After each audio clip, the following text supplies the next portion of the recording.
Hello everyone, welcome to my channel. आज हमारा topic है इंटरनेशनल रिलेशंस में थ्योरीज ऑफ इम्पीरियलिज्म, और जिसमें हम इम्पीरियलिज्म को समझेंगे कि इट्स सेल्फ इम्पीरियलिज्म क्या है, फिर जो थ्योरीज है इम्पीरियलिज्म की, एक डिपेंडेंस थ्योरी है, दूसरी इंटरडिपेंडेंस थ्योरी है। उनके मेन आइडियाज़, उनके अजम्पशंस, उनकी क्या क्या पॉइंट्स हैं, और उनका एक कंप्लीट एनालिसिस करेंगे और उनके अजम्पशंस को समझेंगे। So before we begin our lecture, I would request you to kindly subscribe to my channel. सबसे पहले इम्पीरियलिज्म के अगर कॉन्सेप्ट को हम देखेंगे तो imperialism refers to a policy और practice where a country extends its power and dominance over other nations or territories through various means such as military conquest, political influence, economic control और cultural dominance। जो imperialism है उसका मतलब ही ये होता है एक ऐसी पॉलिसी या एक ऐसा अमल जिसमें कोई कंट्री, कोई स्टेट अपने पावर्स को और अपनी डोमिनेंस को दूसरे कंट्रीज़ और दूसरे इलाकों पे एक्सरसाइज करे, उसको यूज़ करे। उसमें मिलिट्री कॉन्केस्ट भी हो सकता है, पॉलिटिकल इन्फ्लुएंस भी हो सकता है, किसी को आप पॉलिसी को आप इन्फ्लुएंस करें, किसी कंट्री को आप डिक्टेट करें और वो कंट्री आपके डिक्टेशन में आके अपने फैसले करे। और ऐसा मतलब एक होता है कि आप डायरेक्टली कॉन्केस्ट करें मिलिट्री एक कंट्री को, जैसे प्रीवियस भी होता था इन colonial time.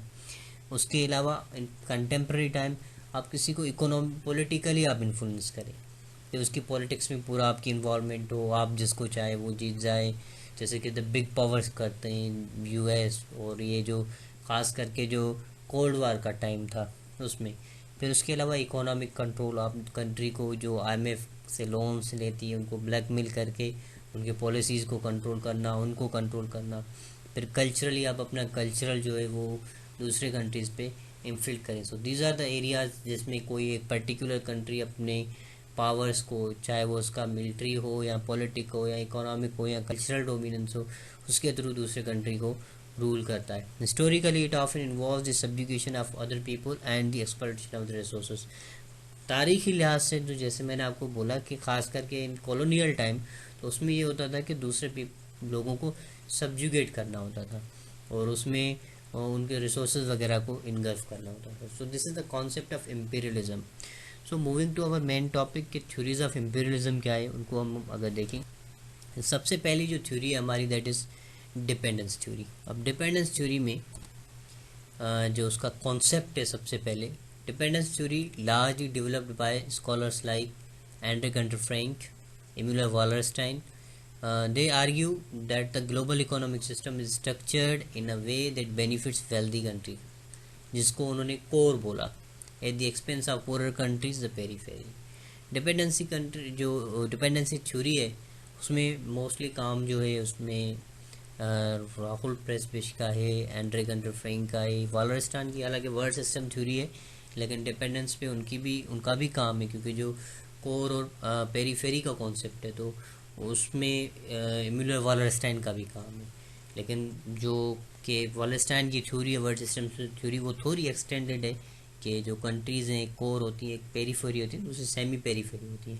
But coming to this point dependency theory, के जो ऐसा होता है कि इंपीरियलिज्म में आप क्या करते हैं कि कंट्रीज़ जो होती हैं पावरफुल कंट्रीज, जिनको उसने बोला कि कोर है, जो फर्स्ट वर्ड है, वो क्या करते हैं, बेनिफिट्स लेते हैं मतलब उन कंट्रीज़ का जिसको उन्होंने पुअर कंट्री बोला है या जिनको पेरीफेरी बोला है। जैसे यूएस हो गया, दैट इज़ कोर। और बाकी अब थर्ड वर्ल्ड कंट्रीज़ जो हैं उनको वो क्या करते हैं कि इकोनॉमिक सिस्टम इस तरह बनाया हुआ है उन्होंने, एक ऐसा सिस्टम है कि वो वहाँ जा ही नहीं सकते और वो एक्सप्लॉइट होते रहते हैं। मेन आइडियाज़ अगर देखें डिपेंडेंस थ्योरी का, जो इम्पीरियलिज्म की है, इकोनॉमिक एक्सप्लॉयटेशन। जो कोर कंट्रीज़ होती हैं वो पेरीफेरी को क्या करती हैं कि उनके रिसोर्स को एक्सट्रैक्ट करती है, उनके रिसोर्स लेती हैं, उनका चीप लेबर इस्तेमाल करती हैं। जो पेरीफेरी होती है वो सिर्फ़ और सिर्फ डिपेंडेंट करती है कोर पे अपनी इकोनॉमिक स्टेबिलिटी के लिए। सो इकोनॉमिक एक्सप्लॉयटेशन का मतलब ये है कि जो कोर होता है वो क्या करता है, थर्ड वर्ल्ड कंट्रीज़ का चीप लेबर इस्तेमाल करता है, उनके रिसोर्स इस्तेमाल करता है और उनको इतना डिपेंडेंट बनाता है कि उनकी जो इकोनॉमी होती है, हालांकि अगर you take example of Afghanistan, Pakistan और श्रीलंका, इन कंट्रीज़ का आप मिसाल ले लें, उनके पास रिसोर्स भी है, लेबर भी है, लेकिन फिर भी इकोनॉमिकली अनस्टेबल है, क्योंकि जो कोर कंट्रीज़ है लाइक यूएस है ना, वो क्या करते हैं, उनका रिसोर्स वगैरह, क्योंकि मशीनरी उनके पास है तो वो उनके रिसोर्स भी लेते हैं और चीप लेबर उनका इस्तेमाल करते हैं। फिर ये होता है कि क्योंकि वो उनसे इतने लोन्स वगैरह लेते हैं कि उनकी जो प्रॉपर्टीज़ होती है, like take the example of हम्बन टूटा एंड श्रीलंका, वो उन्होंने 100 साल की लीज पे चाइना को दे दिया कि आपकी खुद की चीज़ें होती हैं, आपके पास मशीनरी नहीं है, आप उन पर डिपेंडेंट करते हैं, वो आते हैं आपको लोन्स वगैरह लेके आपको इतना अपने डेप ट्रैप में फंसा देते हैं कि आप उन पर ही डिपेंड करते रहते हैं। Structural inequality. This economic relationship reinforces a cycle of dependency and underdevelopment in the periphery while allowing the core to accumulate wealth and power. अब जो डिपेंडेंसी के एडवोकेट्स हैं वो ये कहते हैं कि ये जो इनइक्वालिटी है, एक्सप्लॉयटेशन है इकोनॉमी की, ये स्ट्रक्चरल है, कि जो इकोनॉमिक रिलेशनशिप इस तरह का बना हुआ है डेवलप्ड और अंडर डेवलप्ड वर्ल्ड का, कि वो एक साइकिल की तरह चलता आ रहा है, कि जो वेल्दी कंट्रीज़ हैं, जो कोर हैं, वो पावर अपना और वेल्थ एक्वायर करता रहेगा और पेरीफेरी सिंपली वो अपना पावर वगैरह लूज करती रहेगी और उस पर डिपेंड करती रहेगी। Historical context, dependency theory often critics या criticises historical empiricism is a key factor in creating and perpetuating this global economic inequality. तो ये कहते हैं कि जो कि इम्पीरियल रहा है, इम्पीरियलिज्म रहा है, दैट इज़ अ रीज़न कि वो आज भी एक never ending global economic inequality उसने क्रिएट की हुई है। यू नो कि अगर आप हिस्ट्री में जाएं कि जो डोमिनेटिंग फोर्स रहे हैं वो आज के दौर में भी वो मौजूद है। Interdependence theory concept, interdependence theory associated with scholar like Robert Keohane, Joseph Nye presents a more nuanced view of global relationship. एक डाउटफुल यू कुड से कि एक पजल टाइप ग्लोबल रिलेशनशिप का कॉन्सेप्ट देते हैं, emphasising mutual dependencies among states in a complex international system. ये कहते हैं कि जो स्टेट्स हैं वो आपस में इंटरडिपेंडेंट हैं, लेकिन जो कि सिस्टम है दैट इज़ क्वाइट कॉम्प्लेक्स और उसमें बहुत सारे इश्यूज हैं आपके। और कभी कभी ये होता है कि इंटरडिपेंडेंट तो कंट्रीज हैं, लेकिन कभी कभी उनके जो नेशनल इंटरेस्ट होता है वो कॉन्फ्लिक्ट ऑफ इंटरेस्ट में कन्वर्ट हो जाता है, या बहुत से और एरियाज़ है जो इवन इंटरडिपेंडेंस को भी थ्रेट करते हैं। Main idea, mutual dependencies, states are interconnected through various channels such as trade, investment, diplomatic relations which can lead to a cooperation and reduce the likelihood of conflict. ये कहते हैं कि पहली बात जो कि इंटरडिपेंडेंस को प्रूफ करती है वो म्यूचुअल डिपेंडेंसी से, कि जो स्टेट्स हैं, रियासतें हैं, कंट्रीज़ हैं, वो इस तरह इंटरकनेक्टेड हैं जैसे ट्रेड है, इन्वेस्टमेंट है, डिप्लोमेटिक रिलेशंस बने हुए हैं, जो कि उनके कोऑपरेशन को मजबूत करता है और जो कॉन्फ्लिक्ट है उसको कम करता है। हालांकि डिपेंडेंसी वाला कहते हैं कि सिस्टम इस तरह बना हुआ है कि जो कोर है वो रिच होता रहा है, रिच है, वो एक्सप्लॉयटेशन अपनी कंटिन्यू कर रहा है अपने उस कोर के एरिया को प्रोटेक्ट करने के लिए, और जो डिपेंडेंट कंट्रीज़ हैं या जो कि पेरीफेरी कंट्रीज़ हैं वो वहाँ पे ही हैं।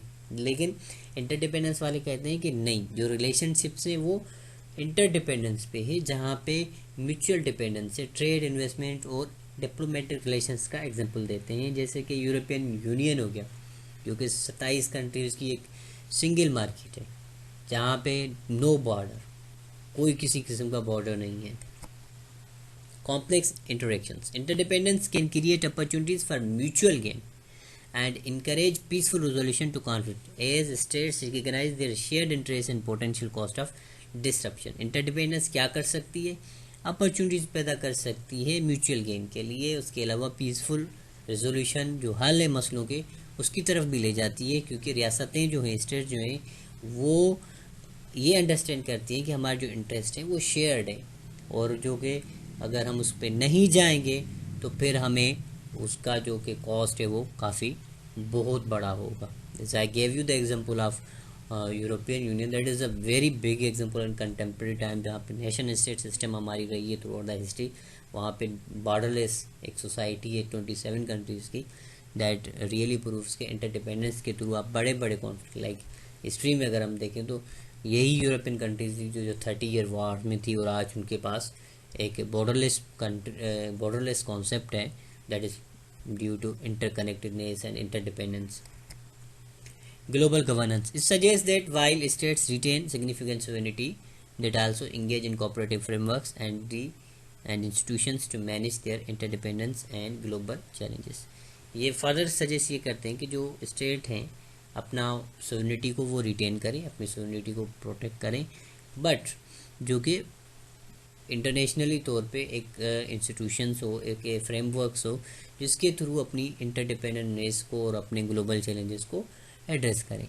अब इसका मतलब ये नहीं है कि आप इतने इंटरकनेक्टेड हो गए कि आपकी सोवरेनिटी ही ब्रीच हो जाए. नहीं, आप अपनी सोवरेनिटी अपने पास रखें, उस चीज़ को अकॉर्डिंग टू आप अपने ला देखें, लेकिन आपके जो इश्यूज़ हैं, मसले हैं, जैसे कि क्लाइमेट चेंज का मसला हो गया, टेररिज्म का मसला हो गया, इस्लामोफोबिया क्या हो गया, एक्सट्रीमिज़म का हो गया.